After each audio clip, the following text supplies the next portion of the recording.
ठीक, चलिए देखिए बेटा, टॉपिक चल रहा है हमारा एरर अलजेब्रा। और सॉरी बोलूंगा, मैं अभी तक शीट नहीं दे पाया हूं आपको, थोड़ा सा बिजी रहा हूं और आज भी रहूंगा, लेकिन जैसे ही फ्री होऊंगा आपको शीट जरूर डालूंगा। जब तक आप रिफ्रेशर कंटिन्यू करिए, S L Arora, Dinesh, Pradeep fundamental, ये सब अच्छी बुक्स हैं, ठीक है।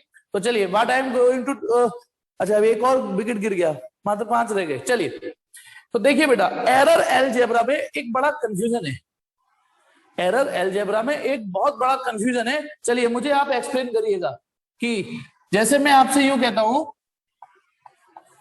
कि मोमेंटम का फॉर्मूला होता है m इंटू वी, ठीक है, मोमेंटम का फॉर्मूला होता है m इंटू वी। अब सपोज करो सवाल ये पूछ ले, सवाल ये पूछ ले कि मोमेंटम दे रखा हो, वेलोसिटी दे रखा हो, तो मास में कितनी एरर होगी। इमेजिन करो सिचुएशन कि मोमेंटम दे रखा हो, वेलोसिटी दे रखा हो, तो मास में कितनी एरर होगी। तो मुझे ये बताइए कौन सा वाला ऑप्शन सही है, ठीक है, कौन सा वाला ऑप्शन सही है बता ना, क्योंकि P बराबर एम बी है, P बराबर सिंस P बराबर m इंटू वी है ना। तो इसका मतलब ये हुआ, क्योंकि जब कोई चीज मल्टीप्लाई होती है तो delta P upon P equal to delta m upon m plus delta V upon V होगा। बोलो यही तो होगा भाई, जब दो चीजें मल्टीप्लाई होती हैं तो डेल्टा P बराबर ये होगा। अच्छा मेरा क्वेश्चन क्लियर है, क्वेश्चन क्लियर है ना। क्वेश्चन ये है कि यदि कोई सवाल P equal to M V दे रखा है, P दे रखा है और V दे रखा है और मास में एरर निकालनी है, तो पहले आपने ये लिखा देन, तो बताइए delta m upon m equal to delta m upon m equal to delta P upon P minus delta V upon V होगा। यही तो होगा। बोलो मैंने यहां तक सही किया है गलत किया है, क्या लगता है आपके दिल दिमाग क्या कह रहा है, सही है गलत है, ठीक किया है, इच्छा को लगता है ठीक है, बाकी किसी को कुछ नहीं लगता। भाई मैंने यहां कोई गलती थोड़ी नहीं की है, आप बताओ। चलिए अब दूसरी चीज, by chance P equal to M B, सवाल मेरा अब भी वही है कि P और V की वैल्यूज दे रखी हैं, M निकालना है। तो चलिए M निकालना है, तो सिंस M का फॉर्मूला क्या बन गया, मैंने पहले M का फॉर्मूला बना दिया। टेक्निकली तो ये सही है, मैंने पहले M का फॉर्मूला बना दिया, P अपॉन V। नई घोड़ी नई चाल, नए सिरे से सोचिए। ये रामलाल ने किया, श्यामलाल का अपना दिमाग चल रहा है, उसने पहले मास को निकाल दिया P अपॉन V। इसका मतलब अब वो डिवीजन वाला रूल लगाएगा इसमें, क्योंकि m comes out to be P upon V से करके आ रहा है। ये तो डिवीजन Z बराबर A अपॉन B वाली फिजिक्स लगाएंगे। तो बताइए delta m upon m delta P upon P plus delta V upon V। ये तो हालात बदल गए, जज्बात बदल गए एकदम से। अब आप बताओ ये फिजिक्स ठीक है या ये वाली ठीक है, क्योंकि गौर से देखो, ये डेल्टा m अपॉन m ये रामलाल कर रहा है और ये श्यामलाल कर रहा है, ओबियसली अब एक से आंसर तो आएंगे नहीं। सोचो कौन सही है, रामलाल सही है या श्यामलाल सही है, या क्या हुआ ये, मतलब रामलाल सही है या श्यामलाल सही है, रामलाल की फिजिक्स सही है या श्यामलाल की फिजिक्स सही है। उत्सव को लगता है और इच्छा को लगता है श्यामलाल की फिजिक्स ठीक है। इच्छा ने थोड़ा एक्सप्लेनेशन भी देने की कोशिश की, ठीक लगा, काफी हद तक ये ठीक है एक्सप्लेनेशन। हाँ बेटा, लेकिन यार जब तक हमें कॉन्सेप्ट क्लियर ना हो तो हमें फिर फिजिक्स से नफरत होने लगेगी। अरे यार ये क्या बवाल है, ऐसे करो तो ये आंसर, ऐसे करो तो ये आंसर, हम नहीं गिल रहे। चलिए now I am going to explain this. ये देखिए सही यही वाला है, फिर आप कहोगे इसमें फिर मैथमेटिकल स्टेप क्या गलत हुआ, सही ये वाला है तो इसमें गलती क्या है। चलिए बताता हूं गलती क्या है। देखिए बेटा, या तो मेरे इस डायलॉग को याद रखो, गलती गलती होती है वो कभी घट नहीं सकती, जैसा कि इसमें हो रहा है, इसकी रिलेटिव एरर में से इसकी रिलेटिव एरर घट रही है, गलती गलती हो रही है, आपको पनिश करेगी, वो जुड़ती जाएगी आपके खाते में। या फिर याद करो, यदि मैं इसका डेरिवेशन करता हूं तो तुम्हें ध्यान है ना, ये यू करके आया था plus minus delta P upon P equal two plus minus this, ये आया था, याद करो। 4 ऑप्शन बनते थे, फिर उसमें से हम मैक्सिमम वाला ऑप्शन चुनते थे। याद करो जब हम इसे सॉल्व करते थे तो पहले ये आता था कि plus minus delta P upon P equal two plus minus delta M upon M plus minus delta V upon V, ये होता था। अब आप क्या करिए, अब इस स्टेप से डेल्टा M निकालेंगे। तो बताइए, तो जब आप इसके बाद का स्टेप लोगे then plus minus delta M upon M निकालना है, तो ये तो plus minus delta P upon P है ही, ये वहां जाके साइन पलट जाएंगे भाई, जब ये यहां जाएगा तो प्लस वाला माइनस, माइनस वाला प्लस। अब आप बताइए अब क्या हुआ। अब इसमें से आप मैक्सिमम वाला आंसर पकड़ोगे। अब मैक्सिमम वाला ही तो पकड़ोगे भाई। अब आपको डेल्टा एम अपॉन एम की relative error, maximum relative error निकालनी है। तो therefore maximum relative error, therefore maximum relative error क्या आएगा, delta M upon M equal to delta P upon P plus delta V upon V. आया या नहीं आया? यानी ये है एग्जैक्ट फिजिक्स, ये है। तो यानी या तो ये याद रखिएगा कि गलती कभी घट नहीं सकती। ये एरर मैंने कहा ना, जैसे ट्रिग्नोमेट्रिक अलजेब्रा अलग चलती है, उसके कुछ कॉन्सेप्ट बिल्कुल ही अलग है। डायमेंशन में भी अलजेब्रा कुछ अलग थी, कुछ तो अलग थी। एल प्लस एल 2L नहीं होता था, एल प्लस एल एल ही होता था होमोजेनिटी के अंदर से। तो वैसे ही एरर की जो अलजेब्रा है उसमें एरर कभी घटती नहीं है ऑपरेशंस में। यदि आप कोई भी ऑपरेशन परफॉर्म कर दो एरर घटेगी नहीं। तो यानी चाहे ये तरीका हो चाहे ये आया तो ये, लेकिन आज के बाद आपको आपके अपना काम इजी करना है। क्या करना है? इजी करने के लिए आप हमेशा जिसमें एरर निकालनी हो, जिसमें भी एरर निकालनी हो, उसको पहले लेफ्ट में लिख लीजिए। ऐसे करने में लोचे ज्यादा है। आप जिसमें भी एरर निकालनी है पहले उसको लेफ्ट में लिख लीजिए, उसका फॉर्मूला बना लीजिए। अब जैसे सपोज करो, एक और एग्जांपल देता हूं, नेक्स्ट एग्जांपल जो मैं कराऊंगा अभी। बेटा पेंडुलम का टाइम पीरियड ये होता है, मेरी शायरी भी सुनी होगी, आत्मा मेरी मर गई मुझे लगती नहीं प्यास, और time period of pendulum is independent of mass. Mass नहीं आता इसमें, बावजूद उसके कि पेंडुलम में मास हमें ऐसा लगता है। चलिए फिलहाल मैं मुद्दे पर आता हूं। अब पता है लैब में, सुनिए मेरी बात, कैसे पता चला कि ग्रेविटी की वैल्यू 9.8 मीटर पर सेकंड स्क्वायर होती है? कैसे पता चला ग्रेविटी की वैल्यू ये होती है? कोई आकाशवाणी थोड़ी नहीं हुई होगी। आकाशवाणी हुई होगी कि ग्रेविटी की वैल्यू 9.8 है, 9.8 है, 9.8 है। ठीक, तो ऐसे थोड़ी नहीं। मैं आपको, अच्छा बताइए, हमारी आपके बीच की पहली डेफिनेशन क्या थी फिजिकल क्वांटिटी? क्या थी definition? Anything which can be measured, anything which can be measured either directly और इनडायरेक्टली। तो पता है क्या होता है, हमारे पास ये फॉर्मूला है, हम लैब में जाके एक पेंडुलम बना लेते हैं, पेंडुलम का टाइम पीरियड मेजर कर लेते हैं, पेंडुलम की लेंथ मेजर कर लेते हैं। अब बुद्धि लगाओ अपनी, जब आप पेंडुलम का टाइम पीरियड मेजर कर लोगे, जब पेंडुलम की लेंथ मेजर कर लोगे, तो ग्रेविटी मेजर हो जाएगी या नहीं हो जाएगी? This is also one of the indirect measurement of gravity. और जैसे जैसे आप फिजिक्स पढ़ते जाओगे आपको अच्छा लगने लगेगा। ठीक, अब आ जाइए। तो यानी मेरी बात सुनिएगा, टी ए और एल ए मेजर कर लो आप तो ग्रेविटी हो जाएगी। अब क्वेश्चन आता है कि आपने लैब में जाके टाइम पीरियड टिक टिक टिक टिक मेजर कर लिया स्टॉप वॉच से, आपने लैब में जाके इंची टेप से या स्केल से लेंथ मेजर कर ली, तो बताइए ग्रेविटी कितनी होगी और उसमें कितनी एरर होगी? तो आपको ग्रेविटी में एरर निकालनी है, ग्रेविटी में। जैसे इसमें मास में एरर निकालनी थी, तो इस तरीके से आंसर तो आ जाएगा, पर मैंने कहा इसे बजाय ऐसे चुनो। अब आपको बताइए किस में एरर निकालनी है? ग्रेविटी में। तो पहले एक काम करिए, T square equal to 4 pi square L upon G. पहले मैंने ग्रेविटी को बंधन से मुक्त किया, स्क्वायर रूट के बंधन से मुक्त कर दिया। पहले स्क्वायर रूट हटाने के लिए मुझे दोनों ओर स्क्वायर करना पड़ा, इससे ग्रेविटी जो जेल में बनती बाहर आ गई। ग्रेविटी का फॉर्मूला बना लीजिए अब। तो ग्रेविटी इक्वल टू हो गया 4 pi square L upon T square. ये ग्रेविटी का फॉर्मूला हो गया इस वाली फिजिक्स से। अब बताइए कौन बताएगा? अब अगला स्टेप, देयरफॉर क्योंकि ग्रेविटी ये है तो डेल्टा जी अपॉन जी कितना होगा लिख के बता सकते हो?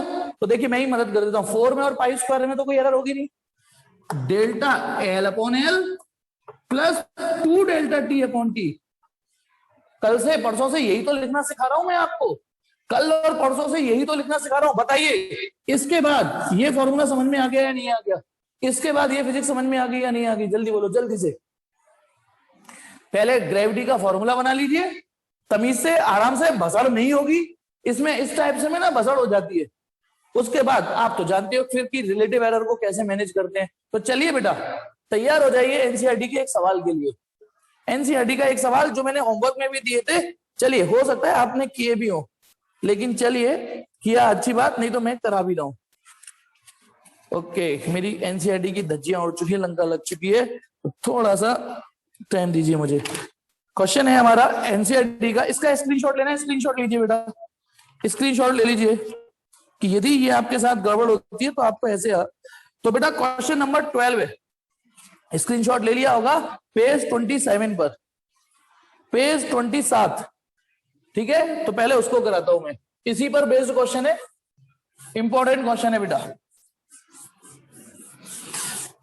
ठीक है। आपके स्कूल में पूछे जाने की संभावना। अब ये थोड़ा नया फैशन का क्वेश्चन है, वो कह रहा है कि the time period of oscillation of simple pendulum is, NCERT का एग्जाम्पल 2.12 पेज 27, वो ये कह रहा है कि पेंडुलम जो होता है उसका टाइम पीरियड ये होता है 2π√L/G। अच्छा, हम में से मौजूद सबको पता है ना एल क्या चीज है, जी क्या चीज है, लेकिन टी शायद नहीं पता होगा। टी का मतलब है टाइम पीरियड, और टाइम पीरियड का मतलब क्या होता है ये भी लिख देता हूं, that is time taken to complete one oscillation,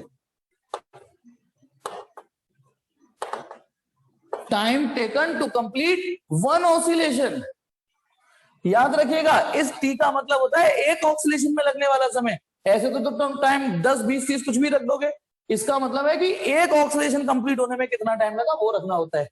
2π constant हो गया, लेंथ रखनी होती है जी। तो सवाल ये कर रहा है यदि पेंडुलम का टाइम पीरियड t बराबर 2π√Lg हो, जिसमें लेंथ की वैल्यू, इसने कैपिटल एल लिखा है, चलो मैं कैपिटल एल ही लिख देता हूं। अब धीमे धीमे पढ़ूंगा सवाल। वो कह रहा है the measured value of length L is 20.0 centimetre given. अब थोड़ा सा और क्या गिवन है, गिवन ये जो लेंथ दे रखी है वो 20 सेंटीमीटर दे रखी है कि भैया मेजर कर लिया, हालांकि ठीक है 20.0 लिखा हुआ है, लेकिन साथ में एक लाइन और लिखी हुई है, वो लिखा हुआ है 20 centimetre known to 1 mm accuracy. इस वर्ड का मतलब यह है कि ये जो 20 सेंटीमीटर हमने मेजर करी है, इसकी जो एक्यूरेसी लिमिट होगी वो 1 mm होगी। बार बार पढ़ो कि 20 सेंटीमीटर जो लेंथ है नोन टू 1 mm एक्यूरेसी, यानी ये इसकी मैक्सिमम पॉसिबल एरर है। मतलब ये जो 20 सेंटीमीटर है प्लस माइनस 1 mm, वो ये कहना चाह रहा है कि भैया 1 mm तक का फ्लक्चुएशन इसमें हो सकता है। 1 mm 20 सेंटीमीटर लेंथ मेजर करिए, 1 mm एरर हो सकती है। अच्छा, यहां में एक चीज और आपको कंपटीशन लेवल में एक लेवल ले जाता हूं। बाय चांस ये वर्ड नहीं बोला होता उसने कहा कि हमने 20.0, हाँ लीस्ट काउंट हुई, 1 mm का मतलब एक तरीके से लीस्ट काउंट हुई, बिल्कुल ठीक इच्छा 1 mm जो दे रखा है। अच्छा, लेकिन फिर भी सुनिए, जैसे कभी कभी ये शब्द भी आपके पास नहीं आएंगे सवालों में, और पता है 20 हमारी फिजिक्स में 20 सेंटीमीटर, 20.0 सेंटीमीटर और 20.00 सेंटीमीटर आपको अभी बताया तो, वैसे अगली क्लास में और अच्छे से हो जाएगा ये। हमारी फिजिक्स में मैथ वाले इन तीनों को एक ही नजर से देखेगा या नहीं? मैथ वाला बंदा इन तीनों को एक ही नजर से देखेगा, लेकिन फिजिक्स वाला, सुनना, जो फिजिक्स के बंदे हैं वो इन तीनों को अलग अलग नजर से देखेंगे। वो नजर क्या होनी चाहिए, सुनिए, ये मेजरमेंट एक ऐसे स्केल से किया गया है, एक ऐसे स्केल से किया गया है जो डेसिमल के बाद एक प्लेस तक मेजरमेंट कर रहा है। डेसिमल के बाद एक प्लेस आ रहा है, और ये एक ऐसे स्केल से मेजरमेंट किया है जो डेसिमल के बाद 2 प्लेस तक मेजरमेंट दे रहा है। उसको कोई डिजिट मिली नहीं, इसलिए 0 लिखा है उसने। ये थोड़ा सा गहराई से सोचना होता है फिजिक्स के बच्चे को, ठीक है। यानी इन तीनों में सबसे अच्छा इंस्ट्रूमेंट ये रहा, उसने डेसिमल के बाद 2 प्लेस तक मेजरमेंट दिया है। समझ रहे हो? एरर के नजरिए से सोचिए, ये अच्छा मेजरमेंट है और अच्छा है, इन तीनों में सबसे अच्छा है। मैथ के लिए तो ये तीनों बराबर बात है, लेकिन फिजिक्स के लिए यार ये अच्छा मेजरमेंट है। इसका मतलब इसके पास जो स्केल है उसके पास डेसिमल के 2 प्लेस तक मेजरमेंट ले जाने की क्षमता है, इसके पास 1 प्लेस ले जाने की क्षमता है। ये बात ध्यान रखिएगा, फिजिक्स में इसमें और इसमें अंतर होता है। बाकी मैं अगली क्लास में बताऊंगा तो और क्लियर हो जाएगा। तो लेंथ कितनी दे रखी है? लेंथ दे रखी है 20.0 सेंटीमीटर, तो यानी डेसिमल के बाद 1 प्लेस की क्षमता है। नोन टू 1 mm एक्यूरेसी, एक तरीके से लीस्ट काउंट दी है उसने, तो यहां प्लस माइनस 1 mm लिखोगे। तो ये जो 1 mm एक्यूरेसी अलग से वर्ड बोला है, ये अलग से जो 1 mm एक्यूरेसी बोला है उसने, ये उसकी लीस्ट काउंट है या ये हो गई, ये एरर का मार्जिन बता रहा है कि ये इतना एरर फ्लक्चुएशन हो सकता है। अब ये सेंटीमीटर में, ये मिलीमीटर में, तो मैं इसको एक ही यूनिट में कर रहा हूं। मैं इस 1 mm को सेंटीमीटर में कन्वर्ट कर दूं, तो देखिए बेटा, इसको हटा के इसको सेंटीमीटर में लिख दिया और कुछ नहीं, 0.1 सेंटीमीटर। अब आप ये सेंटीमीटर सेंटीमीटर दोनों में से बाहर निकाल के एक ही बार भी लिख सकते हो, एक बार लिख के भी काम चला सकते हो। ये गिवन है कि लेंथ इतनी है। आगे बढ़िए, आगे क्या किया है, and time for 100 oscillation of pendulum. And time for 100 oscillation मतलब उसने पता है पेंडुलम को पकड़ के छोड़ दिया। सपोज करो ये पेंडुलम है, पेंडुलम को पकड़ के छोड़ दिया, तो वो पता है 100 ऑसिलेशन का टाइम, देखो एक यहां, अच्छा जैसे ही मैं छोड़ूंगा ऑसिलेशन स्टार्ट हो जाना चाहिए आपके मन में भी, स्टॉप वॉच स्टार्ट हो जानी चाहिए आपके मन में। 1 2 3, ये थोड़ा फ्रिक्शन ज्यादा है इसलिए जल्दी रुक गया, एक बार और कोशिश करते हैं। Ready 1 2 3 start. कुछ हो मेरे पास तो, 1 मिनट, कुछ इसमें घुसाने के लिए हो, टिक नहीं पाएगा वैसे इसमें। 1 मिनट 1 मिनट, ये देखिए ये है, मुझे एक सी मिल गई, ये देखिए, ठीक है स्टार्ट करेंगे। ये तो समझना क्या दिया हुआ है, 1 2 3, अरे यार ढंग से नहीं पकड़ने में आ रहा, सॉरी बेटा, एक लास्ट बार और मौका दो मुझे। 1 2 3 4 5 6, समझ रहे हो ना, 7 8 9 10 11 12 13, ऐसे कर करके 100 ऑसिलेशन मेजर किए। तो वो ये कह रहा है 100 ऑसिलेशन का टाइम पीरियड 90 सेकंड आया। सुनिए, time for 100 oscillation equal to 90 second, ये बोला है उसने। टाइम फॉर 100 ऑसिलेशन 90 सेकंड है।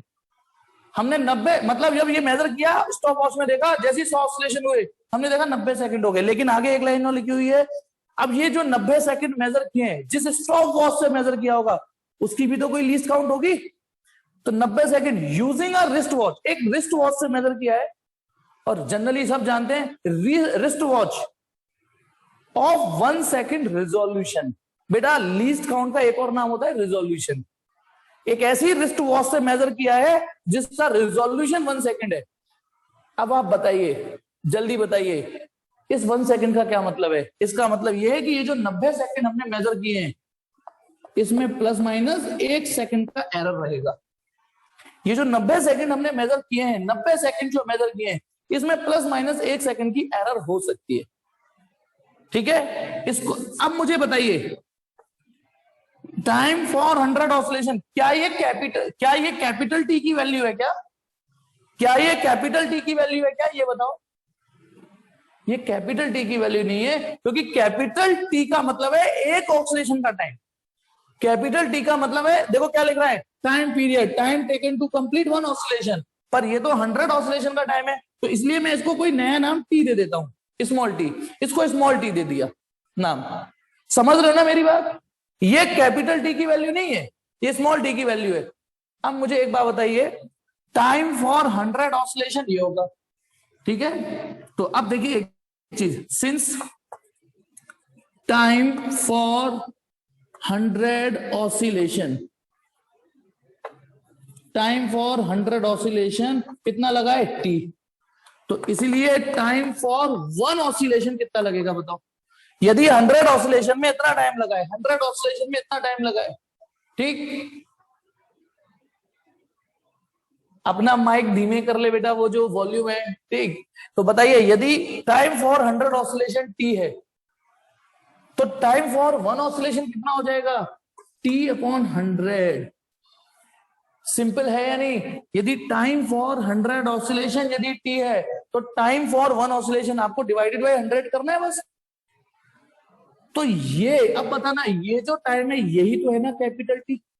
ये मुझे बता दो बस, ये कैपिटल टी है या नहीं? कैपिटल टी का मतलब हमें एक ऑक्सीलेशन का टाइम रखना है, तो एक ऑक्सीलेशन का टाइम तो ये है टी अपॉन 100।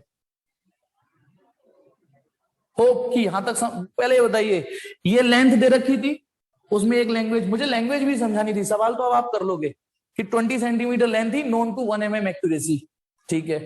फिर उसने बोला हमने पेंडुलम का टाइम पीरियड 100 ऑसिलेशन का टाइम पीरियड निकाला, वो 90 सेकंड आया।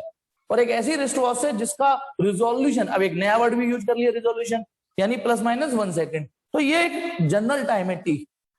तो फिर वही केले वाला मेथड, 10 रुपए के इतने केले तो 1 रुपए के कितने, 100 ऑसिलेशन में यदि इतना टाइम लग रहा है तो एक ऑसिलेशन में इतना टाइम लगेगा। अब मुझे बताइए यहां पर प्लीज एक बात बताइए, यहाँ पे सिंस मैं अलग से दोबारा लिख रहा हूं इस बात को, इस लाइन को दोबारा लिख दिया, ठीक। चलिए अब उसने पूछा क्या है, उसने पूछा है what is the accuracy in determination of G. मतलब फिर जी जब हम कैलकुलेट करेंगे, की आपने कैलकुलेट कर लिया, लेंथ आपने कैलकुलेट कर ली, तो जब जी कैलकुलेट करेंगे तो उसमें कितनी एक्यूरेसी यानी कितनी परसेंटेज ऑफ एरर या कितने एरर के चांसेस रहेंगे। तो सुनिए बेटा, सबसे पहले तो मैंने इसको लिखा टी स्क्वायर फ्रॉम फर्स्ट, बताइए अभी अभी बताया भी था, फ्रॉम फर्स्ट टी स्क्वायर कितना होगा 4 pi square L upon G. पहले तो स्क्वायर करके जी को फ्री, मतलब स्क्वायर रूट से फ्री किया, तो जी इक्वल टू हो गया 4 pi square L upon T square. इसका मतलब बताइए delta G upon G equal to delta L upon L plus 2 delta T upon T. समझ में आ गया ना ये, delta L upon L plus 2 delta T upon T. अब आप बताइए, सुनिए बस होने वाला है, थोड़ा सा और मदद देखिए, डेल्टा एल की वैल्यू है आपके पास, डेल्टा एल की वैल्यू है आपके पास, ये रही डेल्टा एल, एल की वैल्यू है, ये रही एल की वैल्यू। अब मुझे बताइए टी की वैल्यू है आपके पास, कैपिटल टी की वैल्यू है, जल्दी बताओ, कैपिटल टी की वैल्यू है कैपिटल टी की वैल्यू ये रही। लेकिन कोई बताएगा मेरे पास डेल्टा टी की वैल्यू है क्या, मेरे पास डेल्टा टी की वैल्यू नहीं है मेरे पास। अब क्या करें, सुनिए वाकई बेटा ध्यान रखना, ये वैल्यू कंफ्यूजन नहीं, ये टी है और ये डेल्टा टी है, स्मॉल लेटर वाला टी है, ये टी है, ये डेल्टा टी है, पर मुझे फॉर्मूले में डेल्टा कैपिटल टी चाहिए। अब क्या करे, तो कुछ नहीं, टेंशन नहीं लेने का, मैं हूं ना। अब आप ये बताइए, एक बार नई घोड़ी नई चाल, नहीं सुनो मेरी बात, सुनो मेरी बात सुनो, मैं बताता रहूं। ये फॉर्मूला लिखा हुआ है सेपरेटली,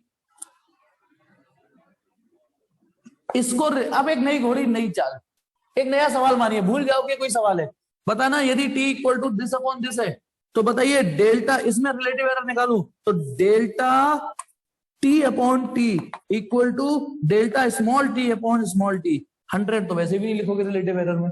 ये समझ में आया या नहीं आया, ये समझिए इसमें कि T equal to T upon 100 था, तो जब आप इसकी एरर निकालोगे तो delta T upon T equal to delta T upon T.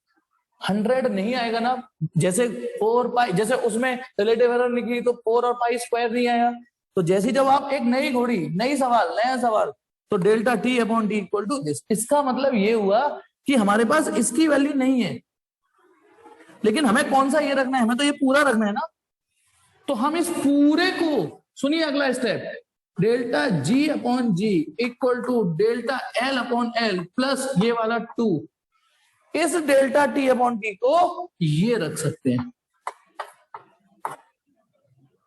ठीक। अब हो गया सवाल, ये अब हो जाएगा, समझ गए, क्योंकि अब आपके पास डेल्टा एल भी मौजूद है, ये रहा, कैपिटल एल भी मौजूद है, ये रहा, 2 है ही, डेल्टा स्मॉल टी ये रहा 1 सेकेंड, कैपिटल टी 90 सेकेंड, 100 का मल्टीप्लाई करना कर लेना, स्क्रीनशॉट लीजिए, ये सवाल तो निपटा, ये तो हुआ निपटा, ठीक है, करिए इसे नोट, स्क्रीनशॉट लीजिए मतलब।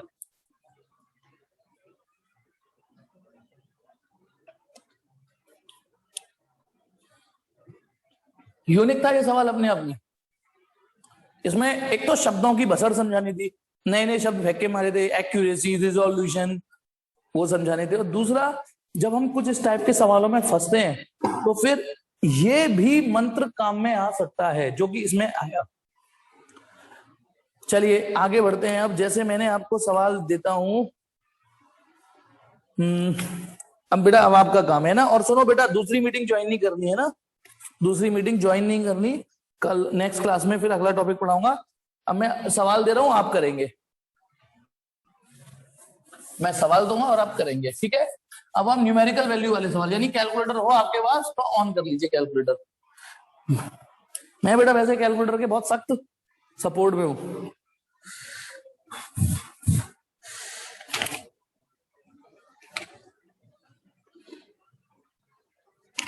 चलो एक सवाल देते हैं, करेंगे सब लोग।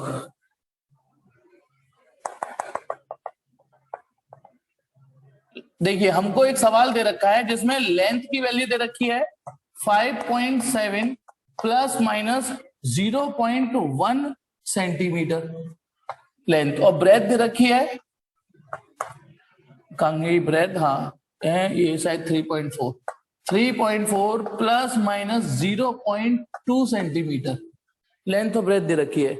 चलिए कैलकुलेट एरिया। अब एरिया तो आपने बचपन में भी निकालना, 5th क्लास में सीख लिया था बेटा, रेक्टेंगल का area length into breadth, 5th का सवाल। लेकिन इसमें एक लाइन और है, calculate area of this rectangle with error limit. तो शुरू हो जाइए बेटा, कैलकुलेटर लगाइए, मेरा काम नहीं है ये। देखो इसका आंसर आ रहा है ये, ठीक है एरिया। अब ये केवल कैलकुलेशन के लिए सवाल, ये कम आते हैं, इस टाइप के सवाल कम आते हैं, कल करा रहा था ना वैसे आते हैं सवाल, या जो अभी अभी तक एनसीईआरटी तक का जो कराया था। तो ये है इसका आंसर। जिनका नहीं हुआ उनको मैं हिंट दे देता हूँ एक बार, ठीक है, हिंट दे देता हूँ। एरिया का फॉर्मूला होता है L इंटू बी, तो एरिया ऐसे ऐसे मल्टीप्लाई कर देता हो जाएगा। कल मैं सिग्निफिकेंट फिगर पढ़ाऊंगा, कल मतलब नेक्स्ट क्लास में, तो उसमें ये भी पता चल जाएगा कि आंसर कितने डेसिमल प्लेस तक रखना होता है। फिलहाल L इंटू बी करिए इतना काम। अब एरिया यानी ये वाला पोर्शन तो इससे निकल जाएगा। फिर आते हैं ये वाला पोर्शन कैसे निकलेगा। अब इसमें फिजिक्स देखिए, एरिया में एरर निकाल लिए, मल्टीप्लाई जा रहा है, तो इसलिए delta area upon area equal to delta L upon L plus delta B upon B. इसमें डेल्टा ए, खाली डेल्टा ए निकालना है, ए को वहां ले जाना,